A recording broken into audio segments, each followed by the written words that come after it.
Sergeant Chelsea Yannick here, reporting for Chelsea News. I've been discharged from the forces for having a profound dose of man flu, but that shan't stop me from being here in the Stamford Bridge studio to report Chelsea News to you today, ladies and gentlemen. Apologies for being horrendously ill, but we move. Welcome back to Football Therapy. Yes, I'm wearing a military beret. I'm not going to offer you any explanation for that. Welcome back to Chelsea News. We're going to discuss the official Chelsea announcement of David Datro Fofana. We are going to discuss Chelsea's record-breaking attempt of signing Argentinian World Cup winner and all-round midfielder Enzo Fernandez. And we will reference an article from Adam Newson talking about how Chelsea could make this the most lavish January transfer window ever in the world, in the words of Jeremy Clarkson, who is also a Chelsea fan, but also, at times, a little bit of a knob. Thank you for joining me. Please do drop a like on the video if you want to support the content. It really means a lot. You're welcome to subscribe, and should you choose to do so, I recommend you hit that sweet, sweet bell, baby. Let's go. Right, Chelsea have signed an Ivorian striker. Didier Drogba regen on the cards, ladies and gentlemen, boys and girls. Possible? Peut-être. David Datro Fofana recently turned 20, but days ago, Liam Twomey wrote a great piece on The Athletic on him, like a sort of analysis piece that I suggest you go search out to give you more insight on the player, but I'll give you a breakdown for those of you who are wondering. He's 20-year-old, he's big, strong and fast. He was unfairly dubbed the Ivorian Mbappe, because he doesn't really play like him. He probably is closer to Didier Drogba, actually, incidentally. He is a Chelsea fan. He idolised Didier Drogba growing up as an Ivorian himself, so it all feels good in terms of vibes. But we've been hurt before with these stories from Romelu Lukaku. But then again, we're spending 12 million euros on this guy, not 100 million pounds. So, how does he play? Well, for the first season in senior football, he wasn't actually in the Molde team. He couldn't really score in the league. His second, he became the first team striker and had a scoring rate better than one every other game.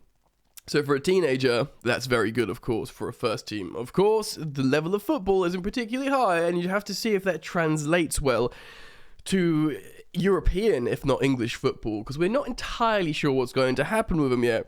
He might get loaned out immediately to a high level of European football that would, be higher than the Norwegian league, or indeed be utilised because, of course, we've already lost Armando Broja from his ACL injury. In terms of style of play, he's fast and direct, like I said, but he's a very good dribbler and ball carrier. So, for a big lump up front that can, score goals, he can dribble the ball and take it round you, which is refreshing and different. But as Liam Twomey writes in the Athletic piece, he is massively raw as a player still, which is probably a good thing. Potential to mould, to be potted by the pottery. There's no metaphor for me there. Graham Potter has an opportunity to mould him into who he wants. He can mould the player from Molde. Right, sorry for that. Anyway, go watch his highlights and all this, that, and the other. Chelsea have announced David Datro Fofana, who will arrive in a couple of days. Let's move on. So there's two articles I'm going to reference today now for transfers, January transfers. Football.London, Adam Newson, and of the Mail Online, Simon Jones for the Daily Mail. Let's jump into Adam Newson's article first. On Football.London, Chelsea set for record-breaking January with Todd Boehly prepared to oversee squad revamp. Squad revamp. Chelsea have informed Benfica they are prepared to break their transfer record to secure the signing of World Cup winner Enzo Fernandez. Football.London understands the 21-year-old has established himself as one of the standout young players in world football following his switch to the Portuguese Giants in the summer, and Fernandez's performance at the World Cup in Qatar for the champions Argentina resulted in him being named as the best young player at the tournament.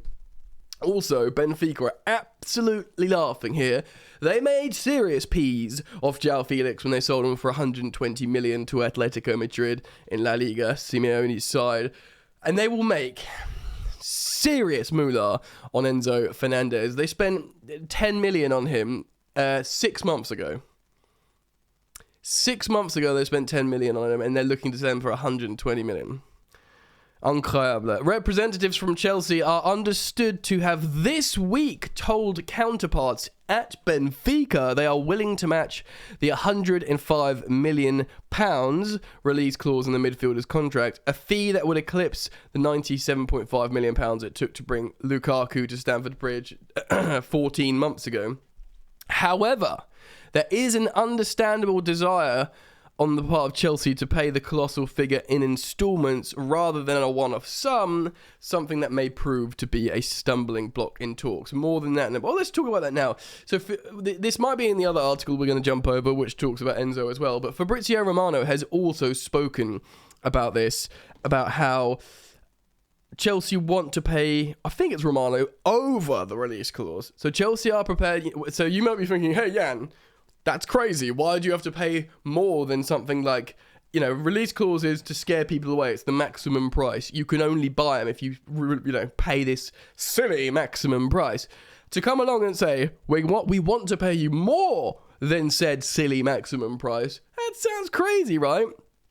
And maybe it is. In theory, it's because Chelsea want a favourable deal to chop up the payments, and apparently we did something similar with Christopher Nkunku. We paid a little bit more than his release clause. A lot of people thought it was to get in ahead and whatever, but surely if you pay a release clause, you can just buy it. Of course, the player has to agree to go to said club.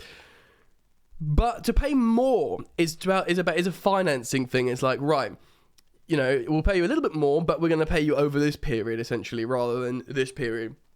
This confuses me a little bit, because if you've watched the channel for a while, we've talked about the idea of amortization, which means in financial fair play, when you buy a player for, say, 50 million, and you put them on a 5-year deal, you amortize, you break up the payments over the 5-year period they're there, as well as their wages. So you sort of spread it out with the financial fair play. So if that's true, I mean, there might be sort of a different element to this that I'm missing. But still, let's read on. Fernandez, who is represented by super agent Jorge Mendes, has made just 24 appearances for Benfica and is not actively pushing for a move away from the Estadio de Luz. But there is also no agreement in place with Fernandez over a potential switch to Stamford Bridge during the winter transfer window. Asked about his future and a potential Benfica exit celebrating the World Cup win, he says, "I don't know anything about that. It's up to my agent. I don't want to get involved. I'm focused on Benfica. In a few days, we have an important game. I have a flight at night to play the game on Friday." So it does seem like, also this is something that I know Fabrizio Romano has said, for them to sell Enzo Fernandez, they have to sell him literally in the next few days. In the next couple of, 2-3 days, because because they're in the Champions League, they're looking to win a title in their domestic league. If they sell Enzo Fernandez, they're like, right, sell him at the beginning of this freaking transfer window for a lot of money, like crazy friggin' money, and let's replace him with something really good that can help us win the league, that can help us carry on in the Champions League. Central midfield is a position co-owners Todd Bowley and Badalik Barley will attempt to overhaul in the months ahead. Of course, we want West Ham captain and boyhood Chelsea supporter Declan Rice. He remains a key figure for us. Jude Bellingham is also wanted, although the Blues are trailing in the race for the 19-year-old from Borussia Dortmund. I would love Jude Bellingham. He's a captain. He's been a top 5 European League player for years, despite being a teenager. Enzo spent 6 months in a European league that's not even the top 5 leagues. A lot of people might say Enzo Fernandez is better. You might prefer him, and you might be right. But Jude Bellingham is tested more at a higher level for a longer period at a younger age, and we know his character is like a leader, but he might just cost way more money. Meanwhile, Brazilian youngster Andre Santos is expected to arrive in London in the coming days to finalise his move from Vasco da Gama. Chelsea have yet to officially confirm the move, but again, Fabrizio Romano has confirmed this is 100% done. Chelsea have signed Andre Santos, the Brazilian talent. We are yet to confirm the 18-year-old, who was wanted by Man City, Newcastle, who are now big movers and shakers, and Barcelona. And of course, David Datro Fofana, who's been announced, as we spoke in the beginning of the video, he'll arrive on January the 1st, couple of days' time. But yeah, Andre Santos is done, who was wanted by big teams, which is great stuff, ladies and gentlemen. Future high-profile signings are expected to be made by Chelsea in this winter window, which may prove to be the club's most lavish in history. The current record spent is 75 million in January, when we got Fernando Torres and David Luiz on a deadline day. Talks are continuing with Monaco and a move in excess of 35 million for centre-back Benoit Badiashile. Of course, we've spoken about him on previous videos, the left-foot centre-back who looks very young, who looks like he'll be coming. Who was an unused substitute in Monaco's 3-2 win yesterday. Malang Sarr played instead of him, which makes you think he's preparing for a Chelsea move. When you're finalising a move, you don't play for the club you're currently playing for to protect yourself. Protect yourself. I'm protected with my full capabilities. And of course, we might look at a right back. Let me know what you think. Let's move on. I've already spent a lot on this. I do want to quickly talk and hopefully gain any further details from this article from Simon Jones in the Daily Mail. Because we're in the military now, and we move quick. Chelsea are in open talks for Enzo Fernandez, of course. The release clause is £106 million. They bought him from River Plate for £8.5 million. So there you go. £8.5 million from River Plate, the Argentinian youngster. Only 6 months ago, and it's nearly 100 million quid profit. It's good work if you can get it, ladies and gentlemen. And he started all the league games as well as playing a key role, of course, in the Champions League. He would make no bones about it, ladies and gentlemen. Enzo Fernandez was a hot property prior to this World Cup win and Best Young Player award win. He was, he's loads of people talking about him. CFC Central, the Twitter account that often features on the London is Blue podcast. Very good analyst. I suggest you check him out. He was waxing lyrical. I trust his opinion on Enzo Fernandez. So that this guy clearly was, if anything, this World Cup that made him look really good and become really expensive has done us absolutely no favours. And indeed, anyone else who wants to buy him. And speaking of other people that want to buy him, Manchester United and Liverpool are also keen. But United are restricted by their budget. And Liverpool's priority is Jude Bellingham. Excuse me. As much as I hate to say it, it does feel like Jude Bellingham is destined for Liverpool, which just makes my stomach turn. It just feels like that's going to happen. They have obviously as well just announced Cody Gakpo, Liverpool. They announced him yesterday. What a snipe that was, by the way, from Manchester United. Manchester United being linked with Cody Gakpo, the Dutch forward, for quite some time, but clearly Virgil van Dijk got on the old blower and convinced him to go to rainy old Merseyside, and he literally popped up there super quickly. So that was a proper snipe. So Chelsea want to lower the average age of their squad, and they've been aggressive in their transfer approach, as we know. They've signed Datro Fofana, 20 from Mulder. We will soon confirm the arrival of Andre Santos, 18. Talks are ongoing for the 21-year-old midfielder, Benoit Badiashile. Of course, we've spoken about that defender as well, who was not utilised for Monaco, probably because he's about to arrive at Chelsea. We have still made a pitch for Borussia Dortmund's Yusufa Moukoko, who will be a free transfer next summer. So Dortmund might try and flog him this coming January, but it may not be to Chelsea, though Chelsea have already made an approach for the young striker. Loads of young strikers then, because we'll have Datro Fofana, we'll have a returning Armando Broja eventually, and if we do get Moukoko, you could say Magogo